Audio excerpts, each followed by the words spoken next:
René Juárez Cisneros, presidente de la Comisión de Desarrollo Regional, con la que remite el programa anual de trabajo de esa comisión.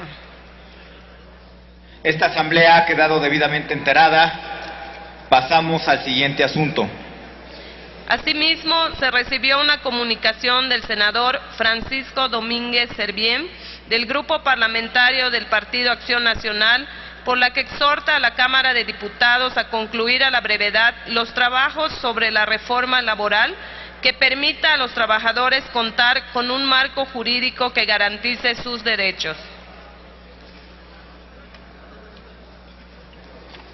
Se remitirá a la Cámara de Diputados para sus efectos. Pasamos al siguiente asunto. Recibió un oficio de la Secretaría de Gobernación por el que comunica que el presidente de la República, maestro Felipe Calderón Hinojosa, se ausentará del territorio nacional del 15 al 18 de noviembre del año en curso, a efecto de atender invitaciones del rey de España, don Juan I de Borbón, y del presidente del gobierno español, Mariano Rajoy, para participar en la 22ª Cumbre Iberoamericana de Jefes de Estado y de Gobierno, que tendrá lugar en Cádiz, Reino de España. Esta asamblea se da por enterada. Remítase copia de dicha documentación a las comisiones de Relaciones Exteriores y de Relaciones Exteriores Europa. Pasamos al siguiente asunto. Asimismo, de la Secretaría de Gobernación se recibió oficio con solicitud de permiso a que se refiere el artículo 37 constitucional para que el ciudadano Leonardo González García pueda aceptar y usar la condecoración que le otorga el gobierno de la República Francesa. Túrnese a la Comisión de Gobernación. Pasamos al siguiente asunto. Se recibió del Banco de México el informe sobre la inflación correspondiente al periodo julio-septiembre de 2012. Remítase ese informe a la Comisión de Hacienda y Crédito Público.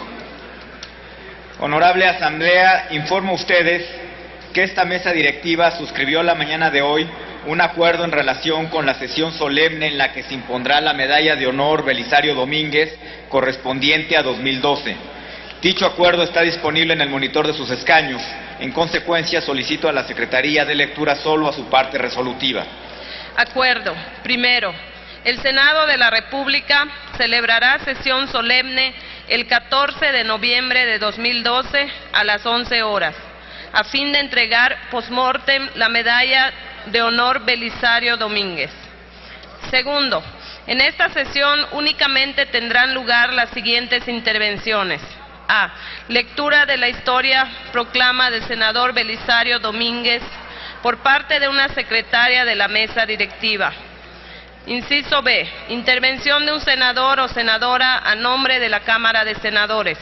Inciso C. Mensaje a nombre del maestro Ernesto de la Peña Muñoz, recipiendario post-mortem de la Orden de la Medalla Belisario Domínguez. Tercero, como lo establece el artículo 100 de la Ley Orgánica del Congreso General, a esta sesión solemne se invitará al titular del Poder Ejecutivo Federal, al presidente de la Suprema Corte de Justicia de la Nación, al presidente de la Cámara de Diputados y a los demás funcionarios y personalidades que la mesa directiva determine. Cuarto, durante su presencia en el salón de sesiones de este órgano legislativo, el licenciado Felipe Calderón Hinojosa, presidente de la República, así como al presidente de la Suprema Corte de Justicia de la Nación y al presidente de la Cámara de Diputados, se les asignará un escaño en el presidium. Quinto, en reconocimiento a la investidura de los titulares de los demás poderes de la Unión, la presidencia de la mesa directiva designará las comisiones de ceremonial a que se refiere el artículo 289 del reglamento del Senado. Firma toda la mesa directiva. Es cuanto, señor presidente. Muchas gracias, señora secretaria. Está a discusión el acuerdo. No habiendo quien haga uso de la palabra, en votación económica, pido a la Secretaría que consulte a la Asamblea si es de aprobarse dicho acuerdo. Consulto a la Asamblea en votación económica si es de aprobarse el acuerdo. Quienes estén porque se apruebe, favor de levantar la mano. Quienes estén porque se rechace, favor de manifestarlo levantando la mano. Aprobado el acuerdo, señor presidente. Gracias. Aprobado el acuerdo. En consecuencia, el Senado de la República celebrará sesión solemne en la que se otorgará la Medalla de Honor Belisario Domínguez para el año 2012, el 14 de noviembre del año en curso, a las 11 horas, en el recinto de Xicoténcatl número 9, en el Centro Histórico.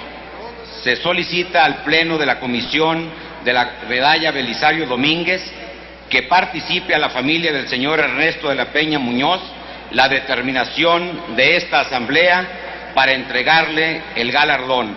Háganse las comunicaciones correspondientes derivadas de dicho acuerdo. En otro asunto de nuestra agenda, el día de hoy solicito a la Secretaría de Lectura el pronunciamiento que adoptará la mesa directiva a partir de la proposición de la Comisión de Relaciones Exteriores América del Norte sobre el resultado de la jornada electoral efectuada el 6 de noviembre del año en curso en los Estados Unidos de Norteamérica. Doy lectura al pronunciamiento. Primero, el Senado de la República expresa su felicitación al presidente Barack Obama por los resultados obtenidos en el proceso electoral recientemente celebrado y le desea éxito en su nuevo periodo de administración. Segundo, el Senado de la República hace votos para que el presidente Barack Obama brinde continuidad, promueva y formule iniciativas y acciones de cooperación bilateral en los rubros de comercio, educación, cultura, ciencia y tecnología, medio ambiente, relaciones laborales, energía, seguridad y salud, e impulse decididamente una reforma integral en materia migratoria, basada en el respeto pleno de los derechos humanos y laborales reconocidos internacionalmente.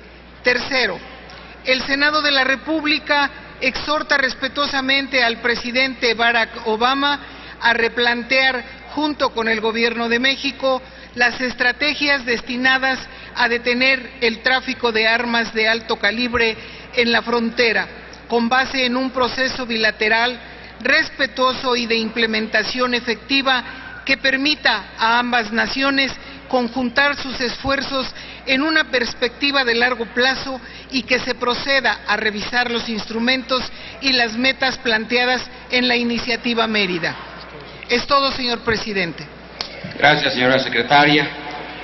Informo a ustedes, a esta Asamblea, que con fundamento en el párrafo tercero del artículo 72 de nuestro reglamento del Senado, la mesa directiva acordó modificar la prelación de los asuntos inscritos en el orden del día.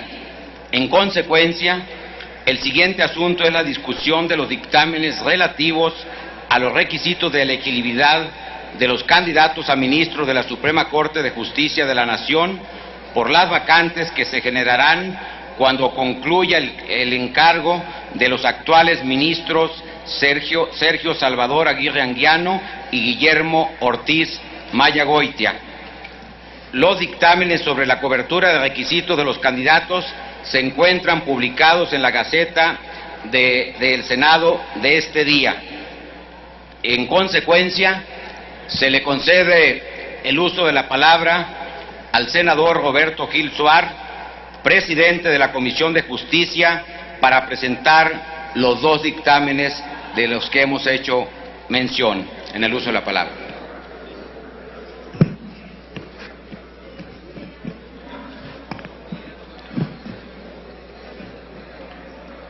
Por su venia, presidente,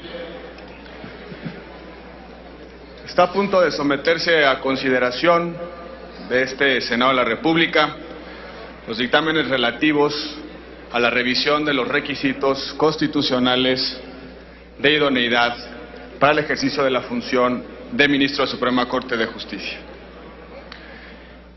Esos dictámenes que hoy presenta la Comisión de Justicia y cuyo contenido hemos venido a fundamentar en esta tarde en esta tribuna. Esos dictámenes es resultado de un inédito proceso en la vida senatorial del país.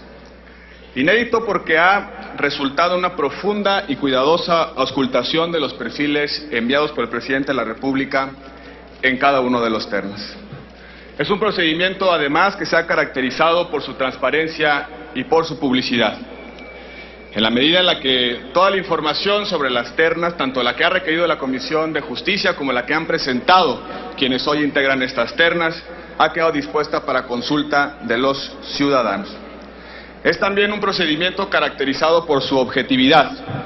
Por primera vez en la historia de este tipo de procesos, el Senado ha requerido información sobre desempeño en el ejercicio de la función jurisdiccional, sobre resoluciones emitidas por quienes integran la terna, así como trabajos académicos de su autoría, no solo para conocer el pensamiento jurídico de los hoy candidatos a ministros, sino también para identificar la forma particular de aproximación a los problemas del derecho. Tal y como ha quedado razonado en los dictámenes de la Comisión de Justicia, las magistradas y los magistrados propuestos tienen las calidades profesionales para aspirar al máximo cargo jurisdiccional en el sistema constitucional mexicano. Todos cumplen a cabalidad los requisitos objetivos que establece nuestra Constitución. Toca ahora al Pleno del Senado de la República examinar los requisitos subjetivos que exige la función atribuida a nuestro máximo tribunal. Ese es el fondo de la facultad senatorial para nombrar ministros de la Suprema Corte de Justicia. Definir un perfil que responda a la coyuntura histórica e institucional del cuerpo colegiado. Tenemos frente a nosotros el deber de decidir qué tipo de jueces constitucionales requiere la expansión de los derechos fundamentales y las libertades públicas, qué corte demanda la consolidación de los bienes públicos que como sociedad nos hemos dado a través justamente del consenso constitucional. Un consenso constitucional que, por cierto, hoy responde a nuevos paradigmas. El hecho de que a nuestra Constitución se incorporen el contenido de los tratados internacionales y que esos tratados internacionales se conviertan en el parámetro de control de los actos y las leyes que conforman nuestro ordenamiento. El hecho también de que se descentralice la función de enjuiciar los actos y también las normas que integran el ordenamiento con respecto justamente a los derechos humanos, la posibilidad de inaplicar en el caso concreto normas específicas, son nuevos paradigmas que requieren un tipo específico de Corte Constitucional. Una Corte que asuma a plenitud una nueva constitucionalidad, una nueva forma de entender la Constitución y sus relaciones con las normas jurídicas, tanto del derecho interno como también del derecho supranacional. No debemos perder de vista que la mecánica constitucional para el nombramiento de los ministros de la Corte está dirigida a la valoración de los saberes personales de cada propuesta en relación con la dinámica y retos institucionales por venir, en este caso, la dinámica y los retos de nuestra Suprema Corte de Justicia. La Constitución establece el sistema de ternas con el propósito de dar libertad de configuración a este Senado para elegir entre distintas opciones, todos ellos, por cierto, de incuestionables méritos. También exige nuestro modelo constitucional la comparecencia personal ante este Pleno para que sus integrantes puedan formarse un juicio directo y objetivo sobre los perfiles que han sido propuestos.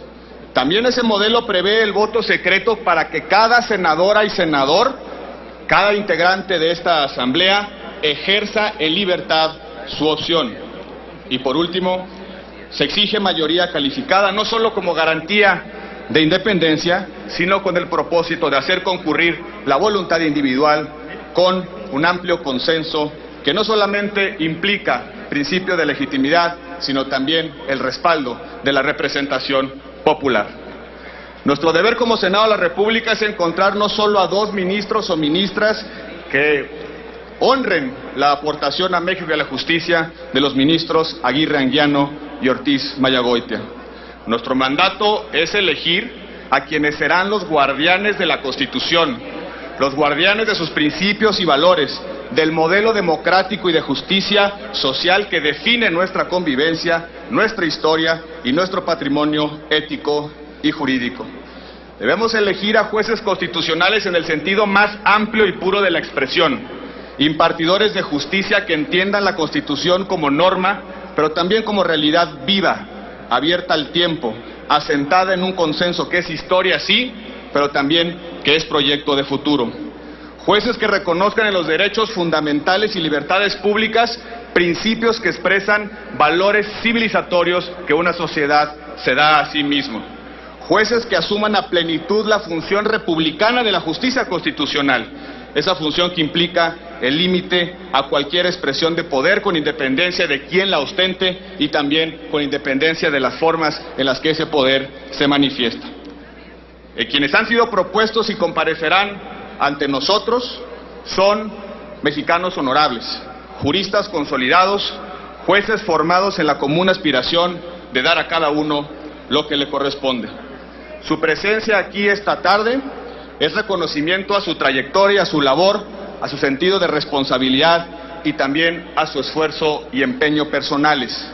Es también un reconocimiento a la tarea que todos los días asumen jueces y magistrados con valentía, compromiso y honestidad. Desde nuestro pluralismo decidamos lo que es mejor para la Corte, porque ello sin duda será también lo mejor para México. Muchas gracias, señor presidente.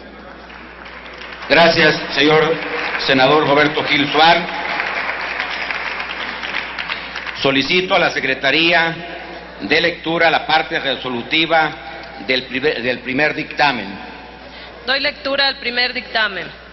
Primero, el ciudadano Pablo Vicente Monroy Gómez, propuesto en la terna presentada por el presidente de la República, reúne los requisitos constitucionales para ocupar el cargo de ministro de la Suprema Corte de Justicia de la Nación.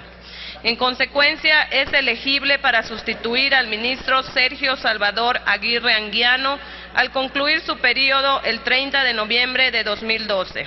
Segundo, el ciudadano Alberto Gelacio Pérez Dayán, propuesto en la terna presentada por el presidente de la República, reúne los requisitos constitucionales para ocupar el cargo de ministro de la Suprema Corte de Justicia de la Nación. En consecuencia, es elegible para sustituir al ministro Sergio Salvador Aguirre Anguiano al concluir su periodo el 30 de noviembre de 2012. Tercero, la ciudadana Andrea Zambrana Castañeda, propuesta en la terna presentada por el presidente de la República, reúne los requisitos constitucionales para ocupar el cargo de ministro de la Suprema Corte de Justicia de la Nación. En consecuencia, es elegible para sustituir al ministro Sergio Salvador Aguirre Anguiano al concluir su periodo el 30 de noviembre de 2012. Es todo en el primer dictamen, señor presidente. Gracias, señora secretaria. Está a discusión dicho dictamen. A la segunda. No habiendo quien haga uso de la palabra, pido a la Secretaría que consulte en votación económica a esta Asamblea si es de aprobarse dicho dictamen. Consulto a la Asamblea en votación económica si es de aprobarse el anterior dictamen. Quienes estén porque se apruebe, favor de levantar la mano. Quienes estén porque se rechace, favor de levantar la mano. Aprobado, señor presidente. Gracias. Está aprobado el dictamen que establece que los ciudadanos propuestos para ocupar la vacante del ministro Sergio Salvador Aguirre Anguiano cumple con los requisitos de elegibilidad. Pido a la Secretaría que dé lectura al segundo dictamen. Doy lectura al segundo dictamen. Primero,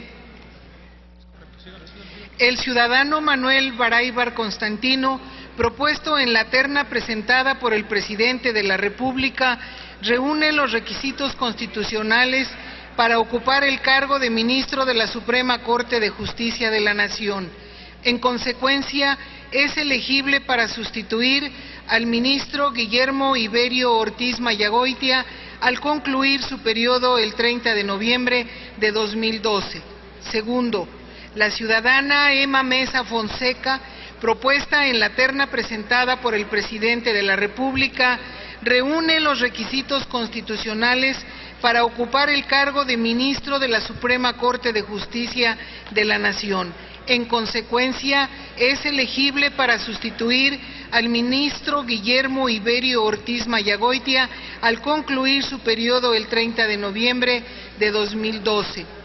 Tercero, la ciudadana Rosa María Temblador Vidrio, propuesta en la terna presentada por el presidente de la República, reúne los requisitos constitucionales para ocupar el cargo de ministro de la Suprema Corte de Justicia de la Nación. En consecuencia, es elegible para sustituir al ministro Guillermo Iberio Ortiz Mayagoitia al concluir su periodo el 30 de noviembre de 2012. Es todo, señor presidente. Gracias, señora secretaria. Está a discusión el dictamen del cual se ha dado cuenta. No habiendo quien haga uso de la palabra, pido a la Secretaría que consulte en votación económica si es de aprobarse dicho dictamen. Consulto a la Asamblea en votación económica si es de aprobarse el dictamen. Quienes estén porque se apruebe, favor de levantar la mano. Quienes estén porque se rechace, favor de levantar la mano. Aprobado, señor presidente. Gracias. Está aprobado el dictamen que establece que los ciudadanos propuestos para ocupar la vacante del ministro Guillermo Iberio Ortiz Mayagoitia cumplen con los requisitos de elegibilidad.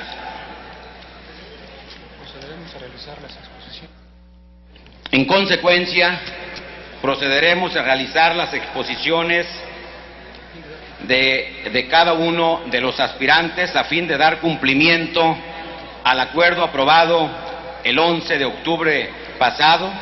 Nuestro siguiente asunto es la comparecencia ante este pleno de los magistrados que integran cada una de las ternas en la forma siguiente.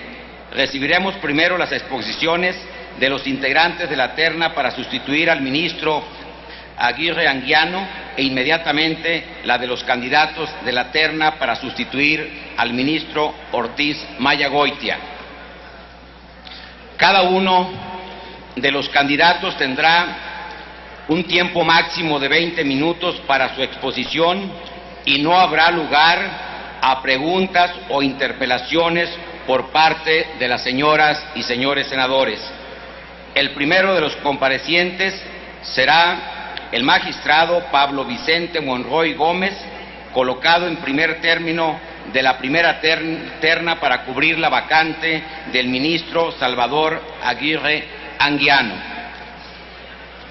En consecuencia, solicito a los senadores Miguel Ángel Chico Herrera, Mariana Gómez del Campo Gursa, Manuel Camacho Solís, Luis Armando Melgar Bravo, Marta Palafox Gutiérrez y Angélica de la Peña Gómez introduzcan a este salón al magistrado Pablo Vicente Monroy Gómez para, en espera del arribo, hacemos un breve receso.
Señor.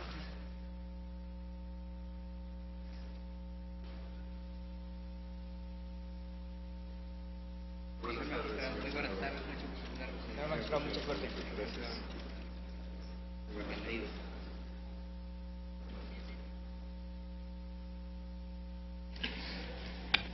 Magistrado Pablo Vicente Monroy Gómez, a nombre del Senado de la República doy a usted la bienvenida a esta sesión. Conforme al acuerdo aprobado, hará usted uso de la tribuna para su exposición por 20 minutos. En consecuencia, se le concede el uso de la palabra. Con su venia, señor presidente. Ciudadanas, senadoras y ciudadanos senadores, en primer lugar, quisiera tener la capacidad de poder expresarles a ustedes los sentimientos y la emoción que llena mi espíritu al estar en este recinto, en donde, por lo que he podido ver en otras sesiones, palpita nuestra República Mexicana. Cada una de ustedes y cada uno de ustedes representa a una entidad federativa de nuestro querido México.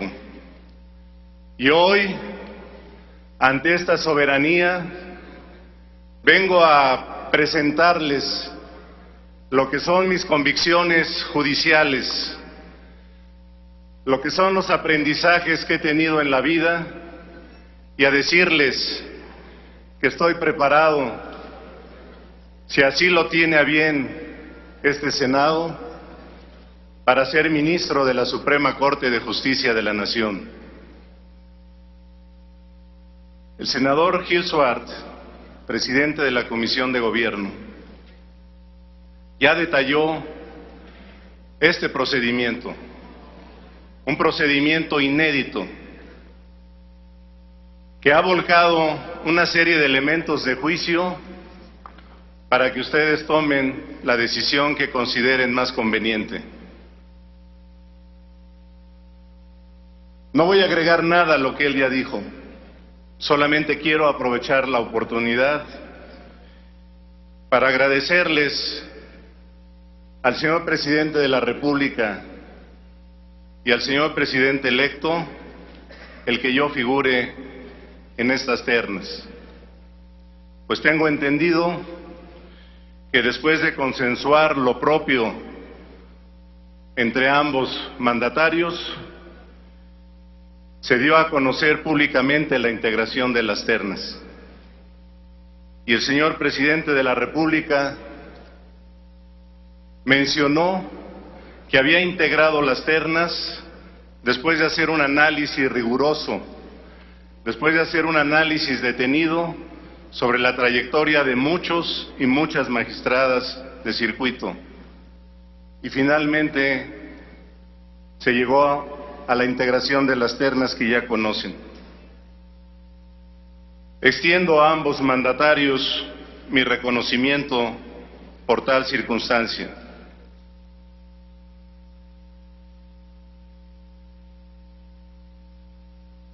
Solamente agregaría a lo dicho por el senador Gil Swart que este procedimiento inédito tiene un elemento que sobresale de los demás. La información recabada se hizo pública mediante la página del Senado en la red. Ahí se colocaron las sentencias, ahí se colocaron los votos particulares, ahí se colocaron las resoluciones que contendieron en contradicciones de tesis, ahí se colocaron aquellas decisiones relevantes de la Suprema Corte con las cuales guardamos afinidades, y ahí también se dio el informe cabal y puntual de cómo está nuestra situación respecto a quejas administrativas, con el resultado de que ninguna de las intentadas durante 27 años de gestión, en mi caso, ha sido procedente, lo cual me llena de orgullo, pero no me hace confiar, porque puede uno estar 27 años sin incurrir en responsabilidades, y un malhadado día, un descuido, una circunstancia no previsible, una falta de preparación o una falta de lectura del expediente adecuada nos puede llevar al fracaso.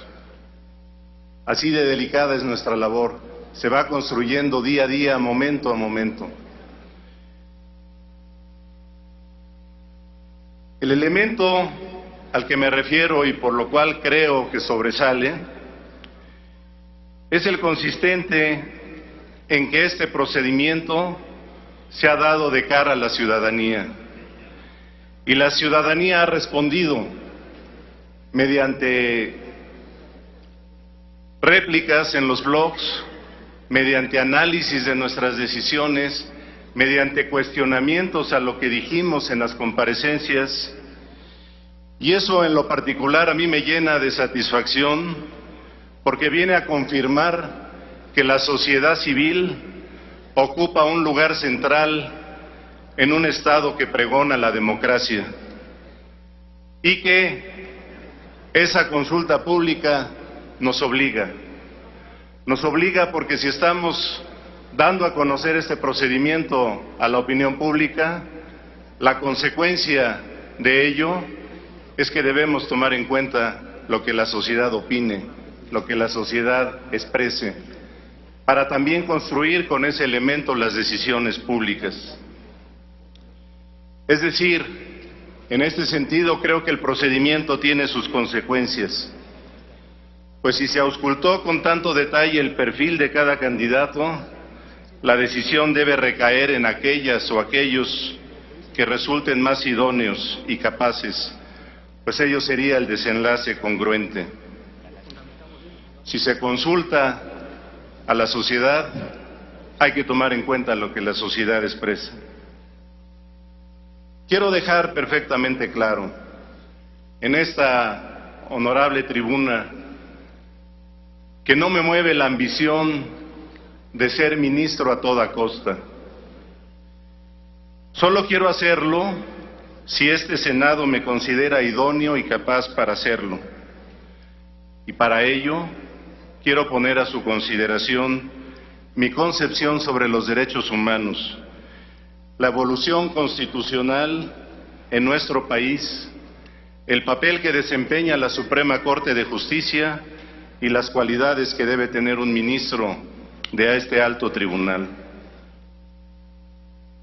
Concibo a los derechos humanos como resultado de movimientos sociales que reivindican aspectos específicos de la dignidad humana, que al ser incorporados en normas jurídicas generan las obligaciones a todas las autoridades de promover, respetar, garantizar y reparar en su caso las violaciones a los derechos humanos.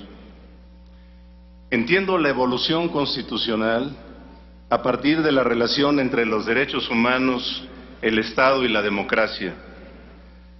Las raíces de la dignidad humana las encontramos, entre otras fuentes, desde el Renacimiento, condensadas en aquella famosa oración sobre la dignidad humana de Pico de la Mirandola. También en revoluciones que se dieron en las postrimerías del siglo XVIII, la Revolución Francesa y la independencia de los Estados Unidos de Norteamérica. La Revolución Francesa significó el derrocamiento de un Estado absolutista a cambio de un Estado de derecho. Sin embargo, privilegió solamente a los varones y dentro de los varones a los propietarios. Dejó fuera a las mujeres y dejó fuera a los obreros y a los campesinos. La epopeya de Marie Gousse, cuyo seudónimo era Olympe de Gouges, es un claro ejemplo de lo que estoy diciendo. Ella, al ver esa parcialidad hacia los varones, redactó una declaración de los derechos de la mujer y de la ciudadana francesa. ¿Y cómo acabó Marie Gousse? Marie Gousse acabó guillotinada. François Nicolas Greuze-Babeuf organizó la conspiración de los iguales para poner en el centro de los derechos también a los obreros y a los campesinos. ¿Y qué pasó con este luchador social? Su cabeza también rodó por la guillotina. Se dice que la democracia nace en Grecia, pero los griegos excluían de la polis a las mujeres, a los esclavos y también a los bárbaros, llamando así a los extranjeros. Lo que quiero decir con esto es que estas revoluciones y esta democracia originaria ha dejado mucho que desear y ha dejado cuentas pendientes para la humanidad. De ahí la importancia de los movimientos sociales que van reivindicando los derechos humanos poco a poco. Gracias a esos movimientos sociales se han ido conquistando parcelas importantes de la dignidad humana, traduciéndolas después en derechos humanos reconocidos en las constituciones. La dignidad humana, por primera vez, se incluyó en un texto constitucional en la Constitución alemana de 1949. México lo hizo en el 2001.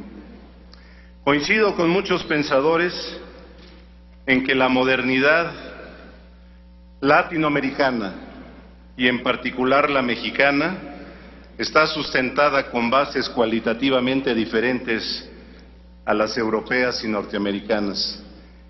Y de ahí, senadoras y senadores, de ahí está nuestra potencialidad. ¿Cuáles son esas bases, en mi opinión, coincidiendo con estos pensadores? Nuestra capacidad de generar utopías y también nuestra identidad.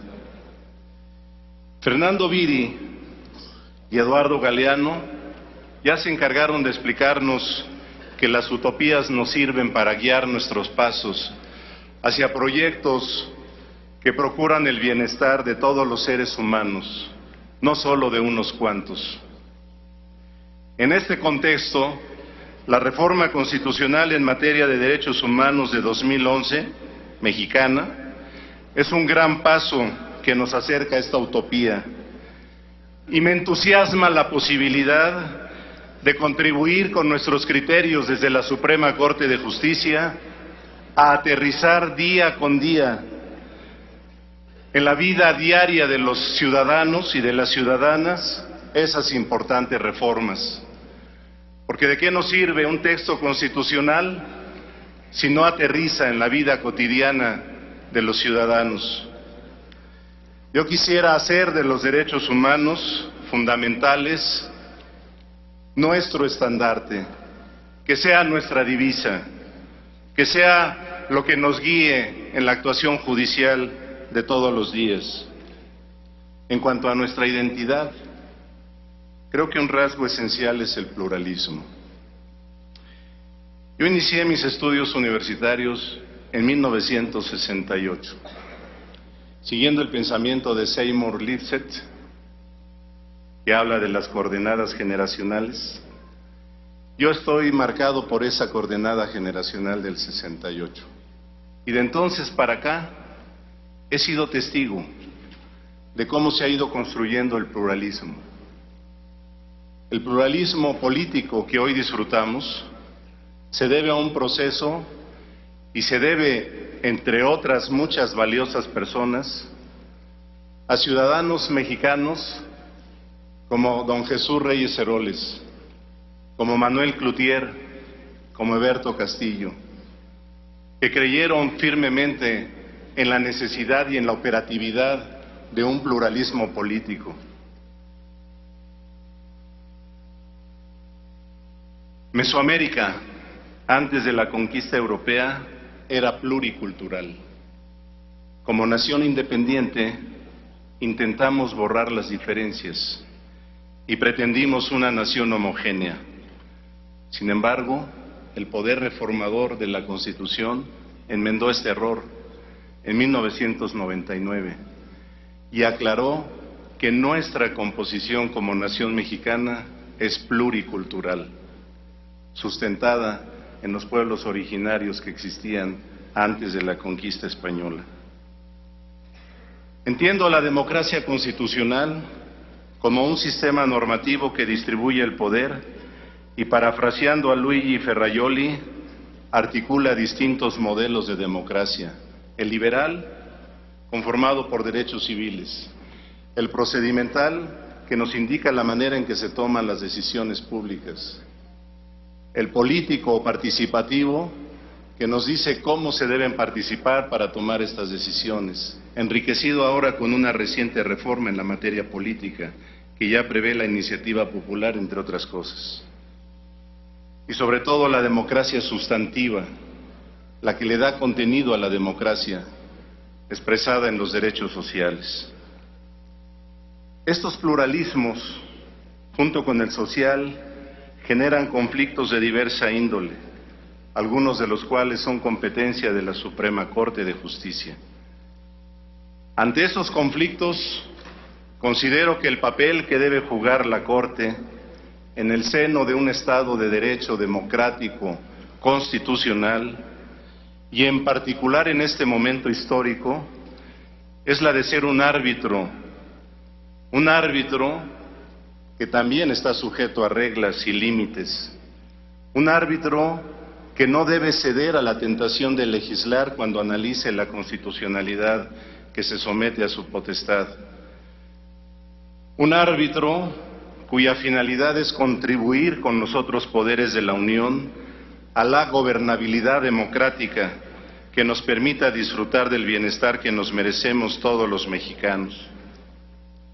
En este sentido, cobra relevancia que la Corte Constitucional fortalezca los vínculos con los organismos internacionales por conducto de un diálogo derivado de la globalización, sin perder de vista el ámbito de las respectivas competencias y teniendo al principio pro homine como una de las palancas fundamentales de este nuevo paradigma.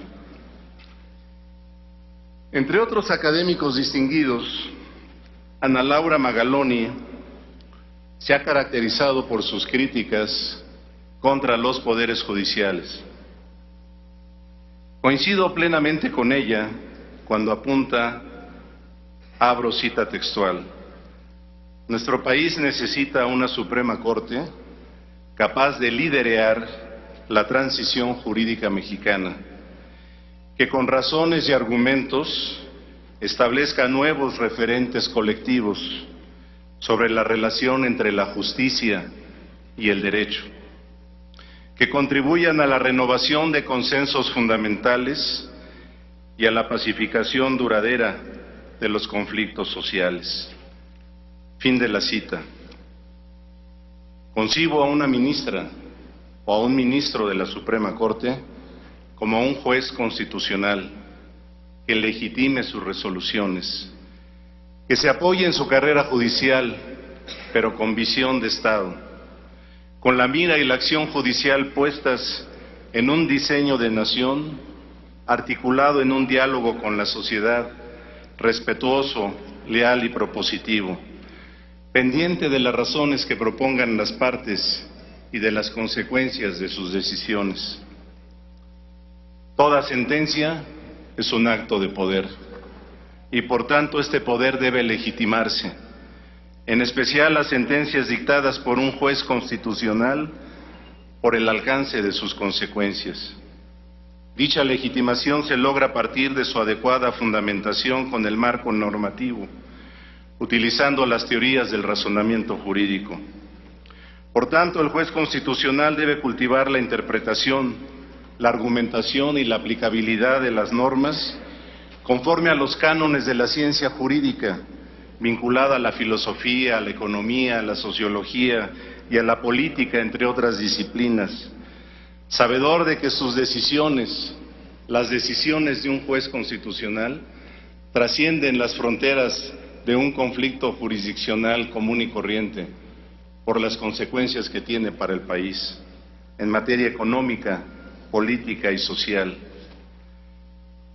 También el juez constitucional creo que debe sujetarse al escrutinio constante de la sociedad y de la academia mediante observatorios y foros que analicen las resoluciones judiciales y los modelos argumentativos que las sustentan. Y sobre todo, senadoras, senadores, el juez constitucional debe encontrarse con la ciudadanía mediante una sentencia clara, mediante una sentencia inteligible, que no necesite de rigorismos técnicos. Separemos a las sentencias. Uno es el documento de trabajo, técnico, riguroso, científico, pero otro es la expresión de ese documento, la sentencia, de tal manera que la entienda el justiciable, de tal manera que el lenguaje no nos separe de la ciudadanía. En ocasiones, incluso entre pares, nos sucede que no tenemos claro cómo debemos cumplir con una ejecutoria de amparo. Entonces la ciudadanía tiene que tener un vínculo directo con nosotros por las sentencias y por nuestra actitud. Todo juzgador debe apegar su conducta a los principios constitucionales de independencia, imparcialidad, objetividad, profesionalismo y excelencia. Estamos juzgando bienes, libertades, estamos decidiendo sobre haciendas de las personas. Tenemos que cumplir a cabalidad con estos principios. Y sobre todo, debemos fortalecernos en el cultivo de la ética judicial. Hoy más que nunca la ética judicial tiene que venir a ayudarnos a que la ciudadanía recupere la confianza en sus juzgadores. Con el cambio de paradigma jurídico en el que la justicia constitucional adquirió relevancia, las normas jurídicas también se estructuran como principios, por lo que es necesario utilizar un procedimiento de concreción conforme al caso específico a resolver y de esa manera lograr que la Constitución dé respuesta a las preocupaciones ciudadanas. Para lograr todo lo anterior, se requieren ministros y ministras con una formación interdisciplinaria, con sensibilidad social, honorables, autónomos y firmes en sus convicciones, capaces de escuchar a los demás, reconociendo, como dice González Galván, que lo contrario a una verdad profunda no es un error, es otra verdad profunda. Hay que estar atento, hay que estar atentos a las diversas verdades. Lo que para un ministro o ministra significaría valorar honestamente todas las posiciones. Necesitamos ministros y ministras que con humildad sepan rectificar sus errores, que estén a ras de la tierra, que no tengamos que jalar su toga para que nos miren a los ojos.